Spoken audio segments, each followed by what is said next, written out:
Des gangs de plus en plus violents, de plus en plus brutaux. Le dernier rapport de l'ONU sur Haïti est sorti cette semaine et son constat est sans appel. Et pourtant, il y a un embargo sur les armes depuis 2022. Il y a aussi cette mission internationale déployée il y a un an tout juste.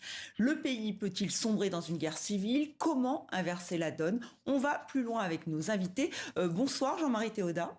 Bonsoir. Merci d'être avec nous. Vous êtes géographe, directeur du département de géographie Université Paris 1 Panthéon-Sorbonne et professeur à l'Université d'État d'Haïti. Et nous sommes en direct de Port-au-Prince avec quelqu'un que vous connaissez très bien, Erol Josué. Bonsoir. Merci d'être avec nous. Bonsoir. Alors, vous faites beaucoup de choses, hein. Vous êtes artiste, prêtre vaudou, vous êtes aussi directeur du bureau d'ethnologie d'Haïti, qui est une institution, me rappelait Jean-Marie Théodat, et vous officiez en tant que prêtre donc à Martissan, un quartier de Port-au-Prince. Erol Josué, Port-au-Prince est aux mains des gangs à 85%. Quel est votre quotidien? Le quotidien est terrible. Le quotidien d'être en Haïti, de vouloir, de pouvoir, d'accepter de vivre en Haïti, c'est toute une plaidoirie, c'est une résistance. Déjà d'être haïtien, c'est d'être résistant dans l'âme perpétuelle, mais au jour d'aujourd'hui, de vivre à Port-au-Prince spécialement, c'est très... Rien n'est sûr. On n'est pas sûr sur notre vie, mais on est là, on doit continuer, on se met en danger, mais pour Haïti, pour ce pays, pour continuer à faire des choses. Mais est-ce que vous pouvez sortir de chez vous? Est-ce qu'il y a des endroits qui vous sont interdits? Comment vous pouvez gérer la vie de tous les jours? C'est très difficile parce que là, moi, j'ai habité Martissan. Les bandits armés ont incendié ma maison, la maison familiale, ainsi que le temple. Je suis parti dans un autre quartier. Nous sommes aussi comme c'est en condition D. Et le centre névralgique de la culture haïtienne, qui est le Champ de Mars, où se trouve mon bureau, le Bureau national d'ethnologie, ainsi que le musée, d'autres musées, le musée Saint-Pierre, le MIPANA, le Panthéon d'Haïti. C'est très difficile d'y accéder à ces endroits-là.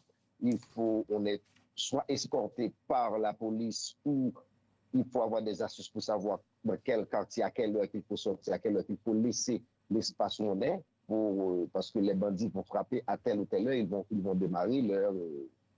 Oui, un acte de résistance, hein, vous nous le dites. On a eu ces chiffres, hein, 85% de Port-au-Prince, je disais, contrôlés par les gangs, au moins 2680 personnes tuées entre janvier et mai, 1,3 million de déplacés internes.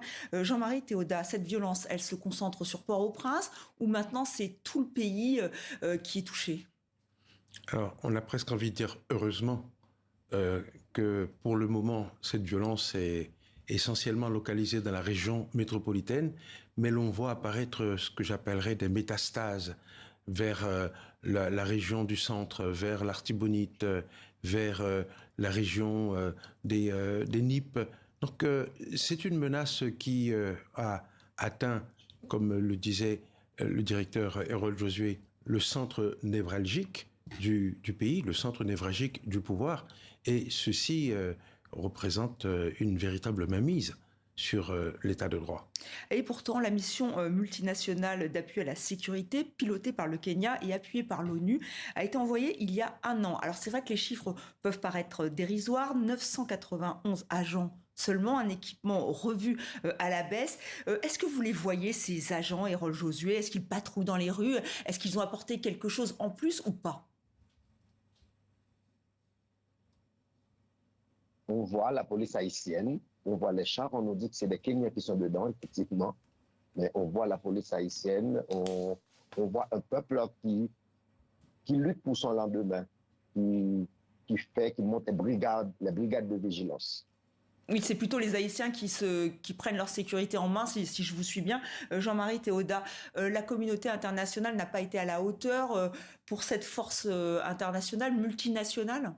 Je pense qu'il est important de préciser que ces 990 agents sont des policiers.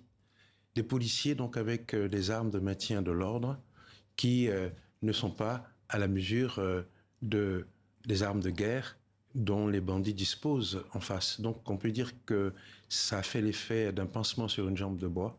Ça a été l'occasion pour la communauté internationale de se dédouaner en disant que regardez, on s'occupe quand même de vous, mais il était évident que ce n'était pas suffisant pour faire face à la dizaine de milliers de bandits qui sont en face et qui sont déterminés à tuer, à violer et à brûler les biens des personnes.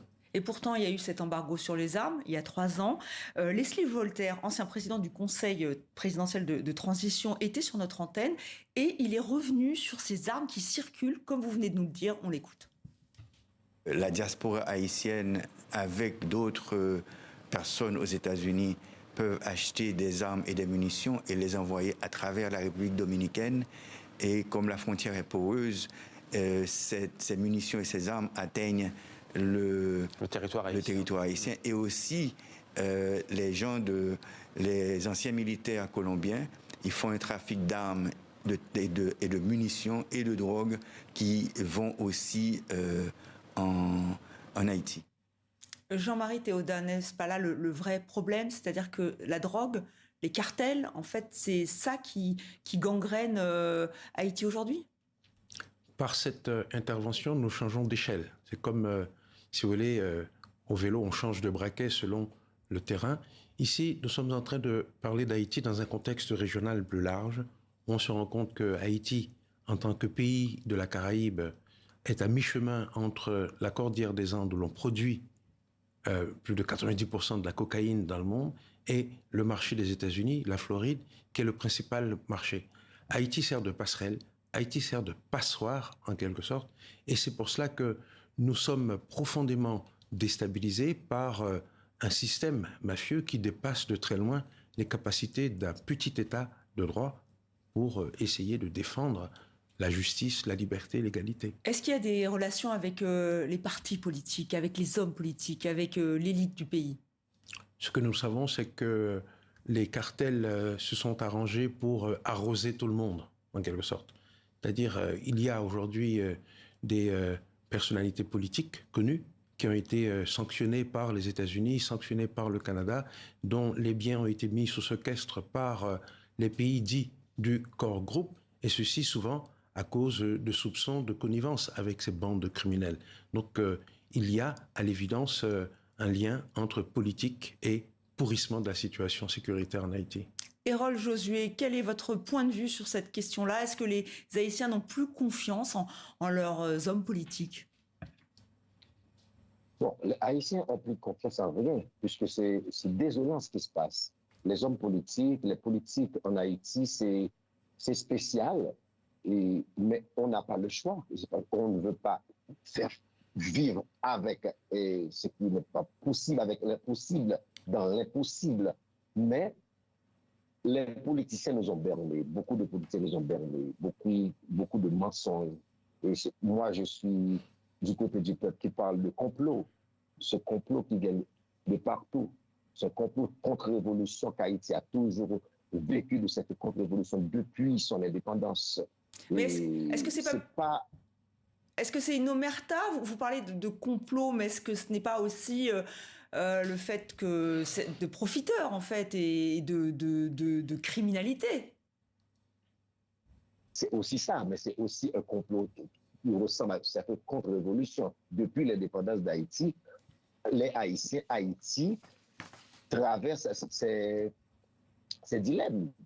C'est les hommes politiques. C'est aussi, on met le droit sur les cartels, sur les drug dealers, sur certaines institutions internationales également. Et certaines ONG, comment ils ont la même mise sur la politique, leur rencontre avec les bandes armées qui deviennent des terroristes également. C'est beaucoup de choses, c'est une gangrène. Justement, je vais vous faire réagir, Jean-Marie Théodat. Est-ce que vous partagez cette idée de complot, ou qu'est-ce que vous en pensez? Il y a à l'évidence, et c'est ce que veut dire Errol Josué, depuis la période de l'indépendance, une sorte de distance qui s'est créée entre les élites et le peuple de façon générale. Le sentiment que nous avons aujourd'hui, c'est que les grands besoins, les grandes carences de ce peuple n'ont pas été prises en compte depuis la période de l'indépendance. Mais il y a une autre façon de voir les choses, c'est, je reprends ici les paroles de Lionel Trouillot, qui est l'un de nos plus grands romanciers. Il dit que la situation en Haïti, c'est une lutte de classe qui a dérivé en lutte des gangs. C'est-à-dire, lorsque l'on a mobilisé des bandes armées pour réprimer des manifestations qui étaient destinées à réclamer justement le respect des droits fondamentaux, manifestations qui étaient destinées à réclamer des comptes sur l'argent public qui a été mal utilisé, eh bien, ces gangs ont fini par échapper à ceux qui les avaient mobilisés, de sorte qu'aujourd'hui, nous ne savons... Hors de contrôle. Hors de contrôle. Nous ne savons plus s'il s'agit d'une guerre civile, nous ne savons plus s'il s'agit d'une guerre des gangs, et je pense que remettre les choses à leur place, et Lionel Trouille a raison d'insister sur la dimension lutte des classes de cette violence qui a dérapé. Hérol Josué, on a appris hier que l'administration Trump avait décidé de lever le statut de protection temporaire pour les Haïtiens. Ça concerne 520 000 personnes qui vont donc être expulsées en septembre prochain. Est-ce que Haïti peut les accueillir? Comment c'est vécu sur place? Haïti ne peut pas accueillir ces 500 000 réfugiés, ces 500 000 Haïtiens qui sont sous la protection du TPS. Et on ne va pas se mentir, on n'a pas les bras et les reins pour pouvoir recevoir ces gens-là. Et les États-Unis avaient créé, avaient monté son erreur avec le programme Biden également. Plus de 300 000 Haïtiens sont partis, plus de 500 000 sur Biden, plus de 500 000 sur TPS, et sans compter les 300 à 500 000 qui sont passés par Chili, Brésil pour arriver au Texas. C'est plus de presque 1 million d'Haïtiens qui sont sur, on parle de 500 000 sur TPS, mais c'est presque 1 million qui sont déportables. Au jour d'aujourd'hui, Haïti on va pas pouvoir recevoir près d'1 million de réfugiés. Mais en même temps, la caille, c'est la caille, comme on dit en créole. S'ils doivent rentrer chez eux, on va se scindre les reins pour qu'on puisse les recevoir d'une manière ou d'une autre.